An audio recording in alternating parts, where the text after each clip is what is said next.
2022 সালের 3 ফেব্রুয়ারি শুরু হয় খুলনা বিশ্ববিদ্যালয়ের বহুল প্রত্যাশিত টিএসসি ভবন নির্মাণের কাজ। 54,57 কোটি টাকা ব্যয়ে 4 তলা বিশিষ্ট এই ভবনটি হওয়ার কথা ছিল আধুনিক সুযোগ সুবিধা সম্পন্ন পদ্মার এপারের অন্যতম বৃহৎ টিএসসি। তবে প্রকল্পের চুক্তি মেয়াদ শেষ হলেও কাজের অগ্রগতি মাত্র 35%। অভিযোগ রয়েছে বিগত প্রশাসনের ব্যর্থতা, স্ট্রাকচারাল জটিলতা এবং ঠিকাদারি প্রতিষ্ঠানের গড়িমসিতে এখনও শেষ করতে পারেনি ছাদ, দেয়াল নির্মাণ, রং, পলেস্তারা সহ ভেতরের নানা কাজ। একটা বিশ্ববিদ্যালয়ের ঐতিহ্যবাহী টিএসসিতে বসে আড্ডা দেওয়া, সেখানে সবার সাথে মেলামেশা করা, সবার সাথে দেখা হওয়া, তো এই স্বপ্নটা আসলে আমরা আজকে 4র্থ বর্ষ থেকে চলে যাব হয়তো 2 মাস পরে। তো আমাদের এই স্বপ্নটা আসলে আমরা সাধারণ শিক্ষার্থী হিসেবে কেউই পাইনি বা পূরণ করতে পারিনি।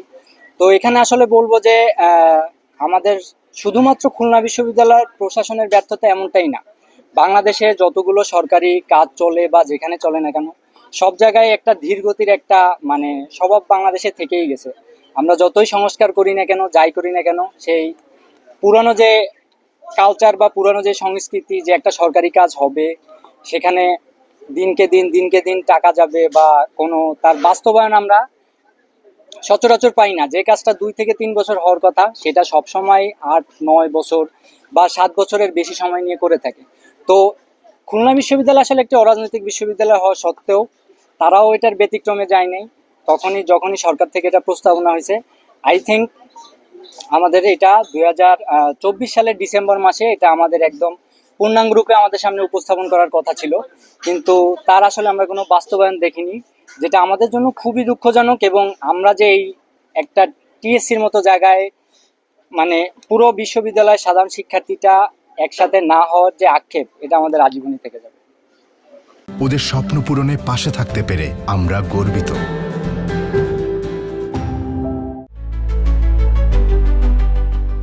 বিশ্ববিদ্যালয় সূত্রে জানা গেছে 10,000 বর্গমিটার আয়তনের এই ভবনের কাজের মেয়াদ ইতিমধ্যে 2 বার বাড়ানো হয়েছে।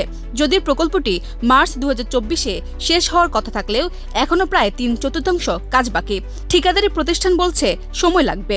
স্ট্রাকচারের সাথে আর্কিটেক্টের মিল রেখে কাজ করতে যে কিছুটা সময় দেরি হচ্ছে, আশা করি সমস্ত কিছু ওভারকাম আসার পরে আমি করার চেষ্টা করেছি এবং করে যাচ্ছি।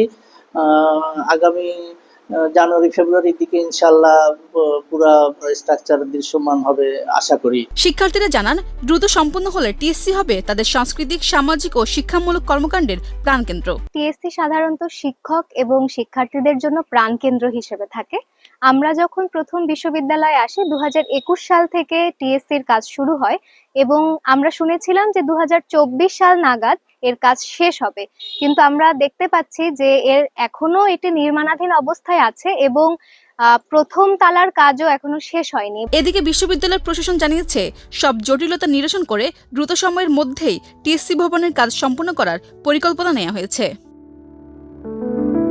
কাজ হয়েছিল সেটা আসলে দৃশ্যমান আমরা দেখতে পাইনি। তা আমরা দায়িত্ব নেওয়ার পরে বিশেষ করে ইঞ্জিনিয়ারিং ডিভিশন এবং বিশ্ববিদ্যালয় কর্তৃপক্ষ, ভাইস চ্যান্সেলর মহোদয় সহ ওনার আন্তরিক প্রচেষ্টা আমরা এই প্রজেক্টটিকে দৃশ্যমান করতে পেরেছি। এটা একটা বড় সফলতা এবং যেটা আমরা বিগত রেজিমের সময় যেটা আমরা আসলে এটাকে দৃশ্যমান বলতে যেটা বোঝায় যে মাটির উপরে কিন্তু কিছুই ছিল না তেমন, আমরা এটাকে একতলা থেকে দোতলা করে দোতলা প্রায় শেষ পর্যায়ে নিয়ে আসছি। আমাদের ইঞ্জিনিয়ারিং দপ্তরের লোকজনদেরকে আমরা আরেকটু এক্সপিডিয়েট করে তাদের সাথে ইনভলভ করার চেষ্টা করে এখন মোটামুটি কাজটা খুব দ্রুতই হচ্ছে। এবং আমাদের মাননীয় উপাচার্য উনি তো ক্যাম্পাসেই থাকে, উনি সকালে হাঁটে, উনি নিজেও যাই মাঝে মাঝে দেখে এবং প্রায় প্রতিদিনই বলতে গেলে কোনো না কোনো ভাবে আমাদের ইঞ্জিনিয়ারিং দপ্তরের সাথে আমাদের মিটিং হয়।